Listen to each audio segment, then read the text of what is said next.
Copenhague, c'est la ville du vélo. On pédale en jean ou en weston, en espadrille ou en talons hauts. Bref, on fait tout à vélo, même servir du café.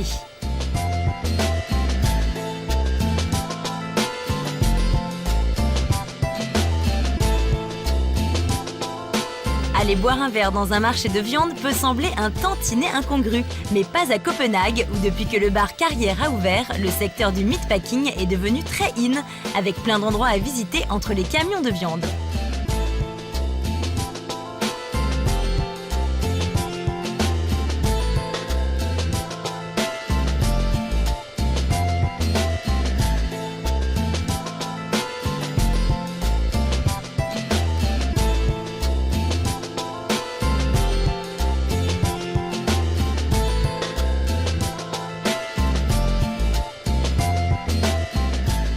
Il faut être décidé pour pénétrer dans cet entrepôt de Copenhague.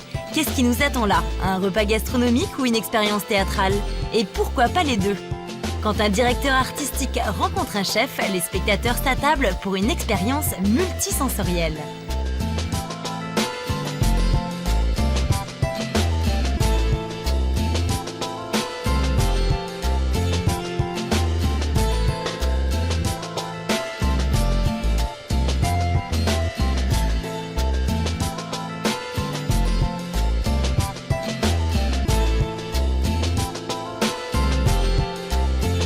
Dans le parc d'attractions de Tivoli, il y a un hôtel.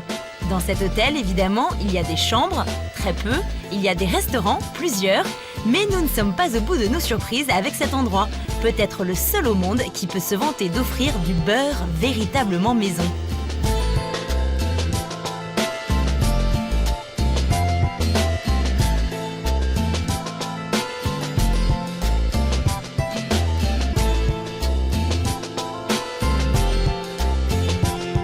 C'est le musée le plus confortable de Copenhague, un hôtel de luxe et un hommage permanent au travail du designer de réputation internationale Arne Jacobsen. C'est lui qui a entièrement conçu le lieu il y a plus de 40 ans.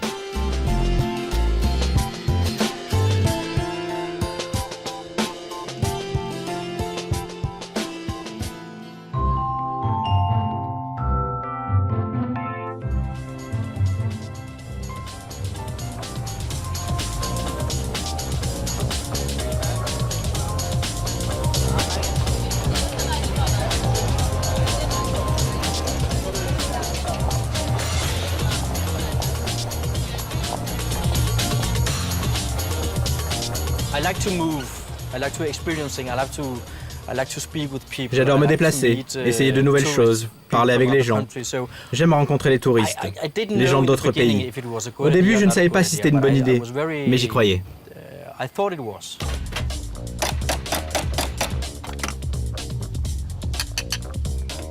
C'est une machine à l'ancienne, mise au point en 1920, par la Pavonie. Il fallait que je trouve la bonne. Celle-ci est alimentée au gaz. Des pompes manuelles, une bouteille de gaz. Et j'ai assez d'énergie pour toute la semaine.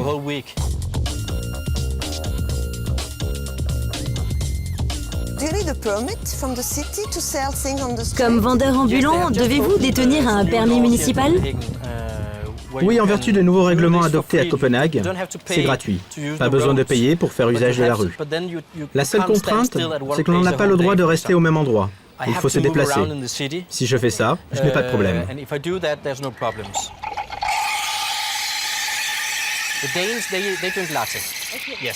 Les Danois boivent du café au lait. J'essaie de les éduquer à boire de l'expresso. Chose très amusante, si 5 Italiens se présentent, ils demanderont 5 espresso. Tandis que 5 Danois prendront sans doute 5 cafés au lait.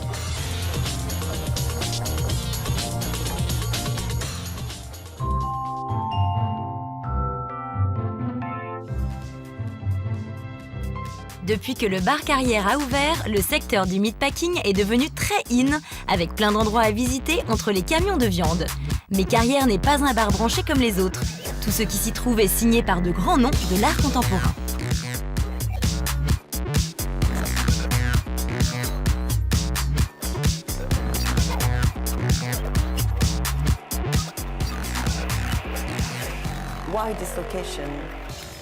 Pourquoi vous êtes-vous installé par ici? Copenhague compte plusieurs quartiers et celui-ci s'appelle Vesterbro.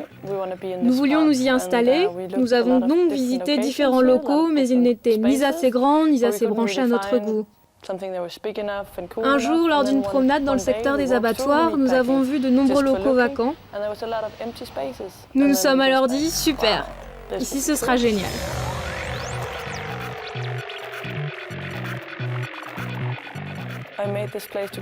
J'ai aménagé les lieux avec mon frère JP. Il est artiste et moi je viens du milieu des bars et restaurants. Nous voulions unir nos forces. Diverses artistes de partout dans le monde ont réalisé des œuvres pour le bar. Nous avions donc une salle magnifique et nous allions l'orner de nombreuses œuvres d'art. Nous ne les avons évidemment pas disposées n'importe comment, mais nous n'avions aucune idée de l'allure qu'aurait la salle au bout du compte.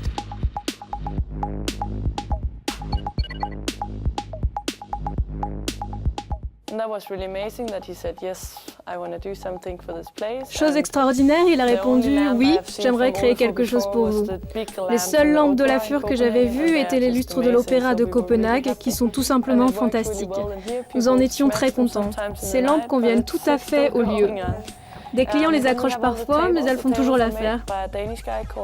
Et voici les tables créées par le Danois Thomas Paus.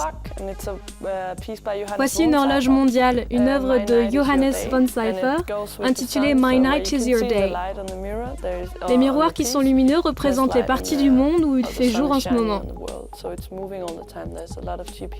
Elle change donc perpétuellement et il y a un GPS dedans. Il y a des toilettes aux deux extrémités de la salle. Les murs de celle-ci ont été peints par l'artiste norvégien Gardar Eide Einarsson. Dans sa jeunesse, il était artiste de rue. Il est encore jeune, il n'a que 30 ans environ. Disons que c'était quand il était très jeune. Il dessinait des trucs sur les murs des toilettes publiques comme on le voit souvent. Il a donc couvert tous les murs à l'aide de marqueurs noirs sans même épargner les planchers. Quel effet! Dans la zone des toilettes se trouve aussi un pentaphone de l'artiste français Robert Stadler. Ça a la même fonction qu'une cabine téléphonique, mais il s'agit d'une cabine moderne conçue pour le téléphone cellulaire. On le dispose sur sa tête pour s'isoler du bruit ambiant, puis on peut parler.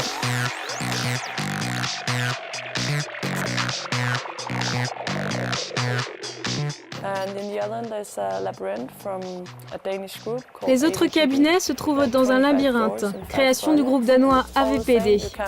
On y trouve 25 portes pour 5 toilettes. Elles sont toutes pareilles. Impossible de savoir si elles sont verrouillées car le bouton de la serrure pivote chaque fois qu'on ferme la porte. Il est vrai qu'on s'y perd un peu. En temps normal, dans un bar ou un restaurant, on est parfaitement conscient de ce que l'on porte, de ce que l'on sent, de ce que l'on dit. En entrant là, on abandonne un peu cette maîtrise de soi. On ne sait plus où l'on doit aller. Des artistes viennent prononcer des causeries, offrir des spectacles. Nous sommes très portés sur la musique. Nous présentons des concerts 2 fois par mois. Nous sommes donc voués aux arts, mais pas seulement aux lampes et aux tables. Donc on fait notre petit bonhomme de chemin.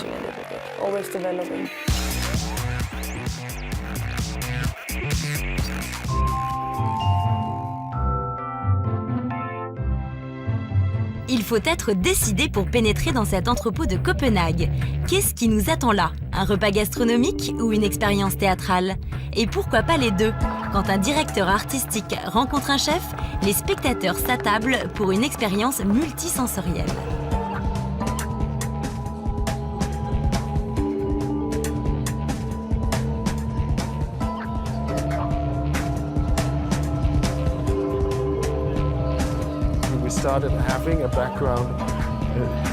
Notre établissement s'est d'abord fait connaître en tant que restaurant. Nos premiers clients venaient avant tout pour manger. Et bien sûr, vivaient par le fait même une expérience globale, en assistant au spectacle. Mais nous étions reconnus pour notre cuisine. Aujourd'hui, nous sommes considérés comme un lieu de théâtre expérimental. C'est pour cette raison qu'on fréquente notre établissement.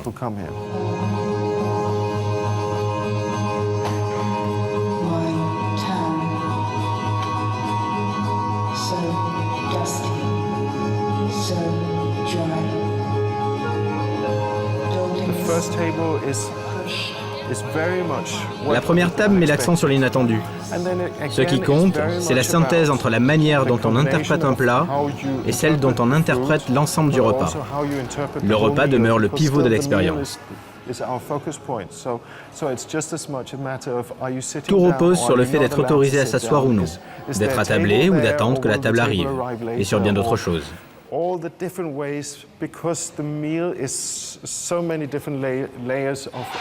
Le repas peut être perçu à divers degrés, sous de nombreux angles sur lesquels nous pouvons travailler.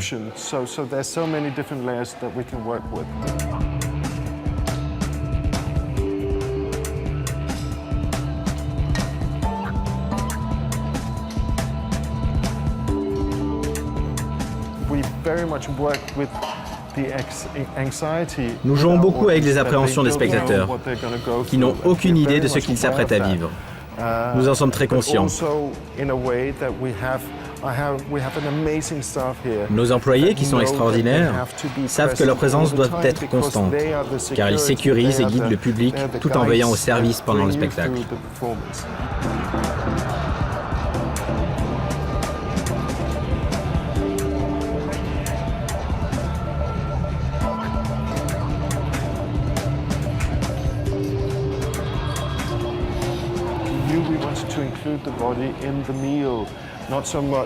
La dimension corporelle devait faire partie du repas, de manière non cérébrale, l'aspect physique à l'avant-plan.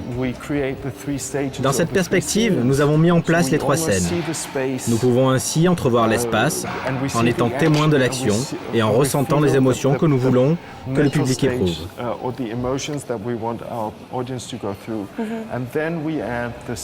À cela s'ajoute le design, la nourriture et le goût. Dès le départ, nous avons décidé de réunir une équipe composée à parts égales de scientifiques et d'artistes, en vue de créer une image globale de l'être humain en tant que convive.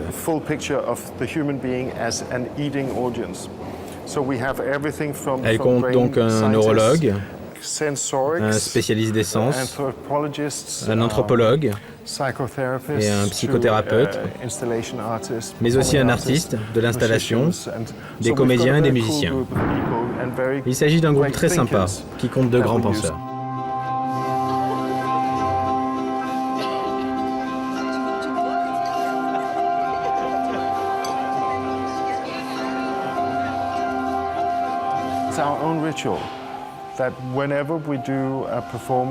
Nous avons donc un petit rituel. Lors d'un spectacle ou de tout autre événement, nous servons toujours une madeleine et une infusion de tilleul. Notre établissement ne s'appelle pas Madeleine pour rien. Avant même de donner une forme à notre théâtre gastronomique, nous avons lu ce passage d'À la recherche du temps perdu de Marcel Proust.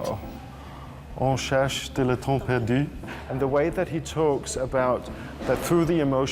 Il montre que les sens liés aux émotions et dénués de toute logique, tels le goût et l'odorat, peuvent susciter un afflux de souvenirs qui, loin de se réduire à de simples images, jettent un pont entre les sensations originelles et celles que l'on vit au moment présent.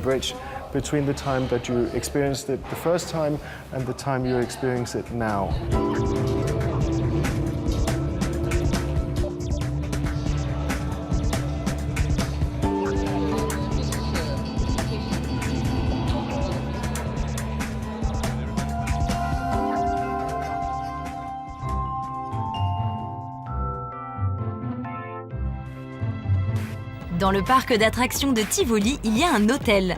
Dans cet hôtel, évidemment, il y a des chambres, très peu, il y a des restaurants, plusieurs, mais nous ne sommes pas au bout de nos surprises avec cet endroit, peut-être le seul au monde qui peut se vanter d'offrir du beurre véritablement maison.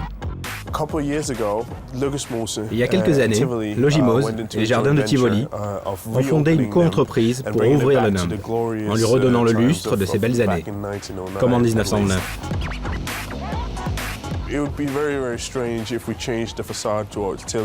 Il serait très étrange de remplacer la façade donnant sur les jardins de Tivoli par quelque chose de moderne. Nombreux seraient ceux qui pleuraient ce lieu, si riche en histoire. Cette façade a un effet sur le Tivoli et fait partie intégrante de son histoire.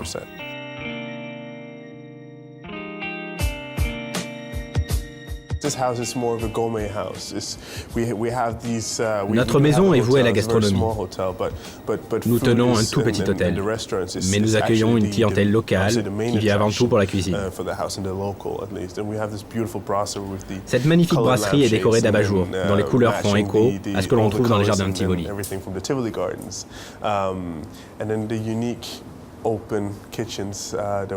Voici notre cuisine ouverte, très caractéristique d'une brasserie.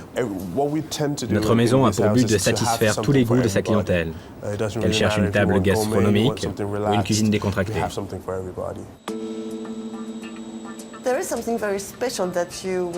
Il y a ici quelque chose de très particulier qu'on ne voit jamais dans un hôtel. En effet, voilà qui sort de l'ordinaire. Nous avons notre propre laiterie. C'est fantastique de pouvoir expliquer à nos clients que le lait qu'ils boivent a été produit sur place, tout comme le beurre et les autres produits laitiers dont nous nous servons en cuisine. Voici une chose fantastique à partager.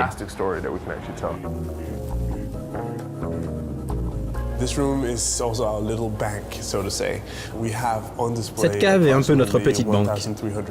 Environ 1300 vins différents y sont exposés, conservés comme il se doit dans les murs réfrigérés.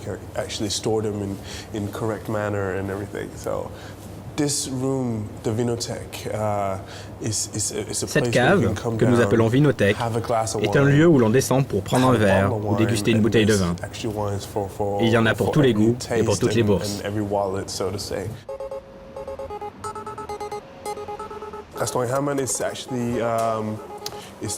Le Herman tient son nom de son chef, Thomas Herman, qui rêvait d'ouvrir son propre restaurant en Tivoli. C'est par ici qu'a démarré le nouveau complexe Numb. La salle est petite, intime. On peut y accueillir 40 clients. On y sert une cuisine danoise réinterprétée.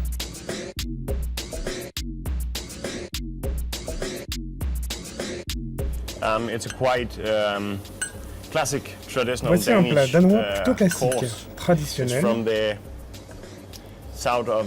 originaire du sud de la Finlande. Vous savez, cette petite île. Là-bas, on l'appelle salade d'été. On la sert accompagnée d'un fromage danois fumé, de concombre et de radis. C'est aussi simple que cela. Nous lui avons donné une petite touche moderne.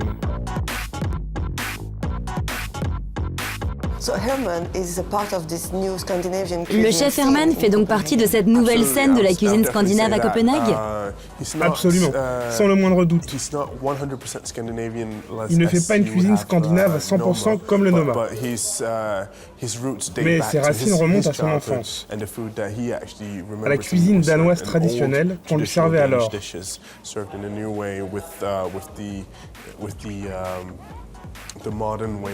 Qu'il réinvente en la modernisant.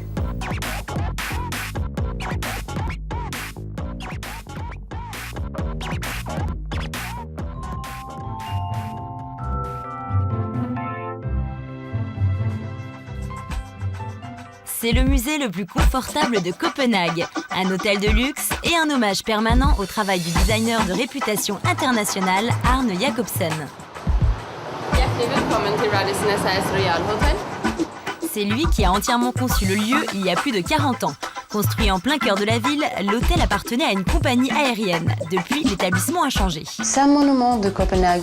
C'est un hôtel qui a toujours réveillé beaucoup de sentiments contradictoires parce que c'est un grand bâtiment dans une ville où la plupart des bâtiments ont seulement 4-5 étages. Et au début, les gens de Copenhague ne l'aimaient pas du tout.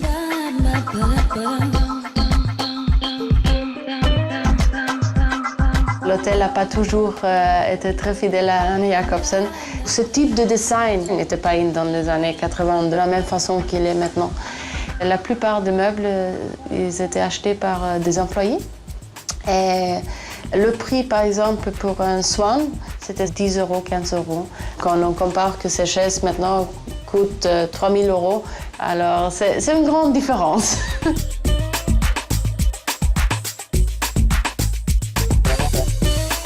On a une chambre qui a été préservée. Au début, c'était plutôt un accident. Parce qu'il y avait un monsieur qui habitait dans la chambre pendant les rénovations et il ne voulait pas bouger. Et maintenant, c'est une institution, personne ne touche cette chambre. Dans le reste de l'hôtel, on peut s'amuser à identifier les éléments originaux qui subsistent de l'époque Jacobsen. On vous aide un peu? Nous sommes dans le lobby, la réception. On peut voir le marbre et le bois qu'il utilise beaucoup dans tout l'hôtel et dans tous les autres travaux qu'il fait aussi. Et après, on a bien sûr ces chaises merveilleuses, ces legs et le swan.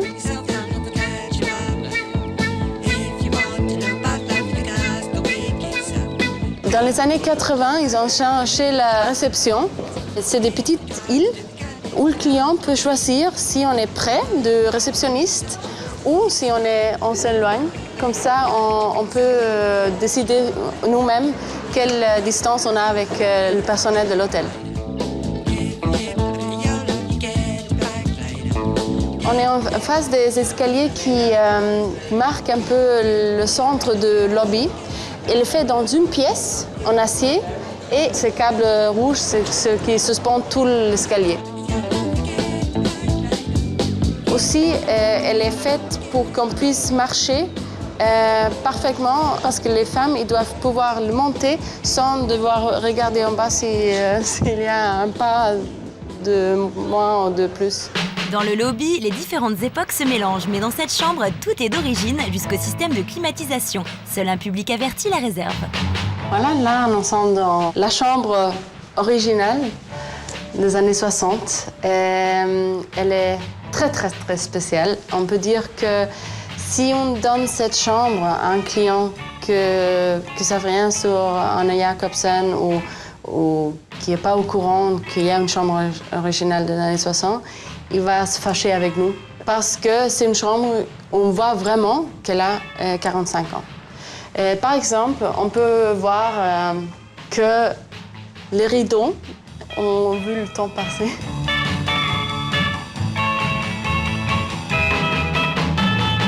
C'est très simple, cette chambre. Mais ici, Anna Jacobsen, il a décidé de la séparer seulement par un rideau qu'on peut utiliser pour séparer la chambre de coucher. Il y a un petit détail qui est fantastique pour les femmes. Cette chaise-là, ça tient très très très bien le dos. On est assis ici et on va se maquiller. Anna Jacobsen, il a fait très très très simple, très facile. Il a des détails qui sont très pensés. Par exemple, dans la description du projet, il dit qu'il laisse ça parce qu'il n'aime pas quand il va dans les hôtels qu'il y a du reste de savon et choses comme ça derrière qui est très difficile de nettoyer.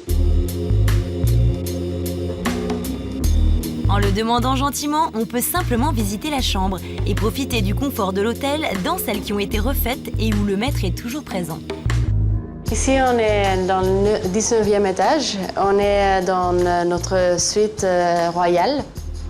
Et ici, on voit ce qu'on a fait en 2001. C'est complètement nouveau, tout. Mais c'est tout inspiré par Anna Jacobsen.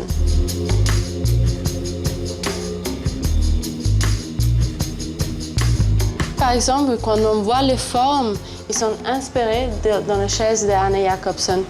Et les couleurs aussi, ils sont très différents à celles d'Anna Jacobsen, mais ils suivent un peu le même pensée.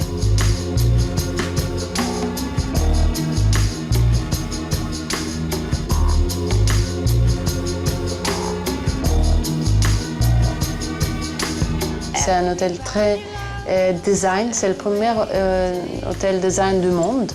À cette époque-là, il ne l'appelait pas comme ça parce que le concept n'existait pas comme nous on l'utilise aujourd'hui.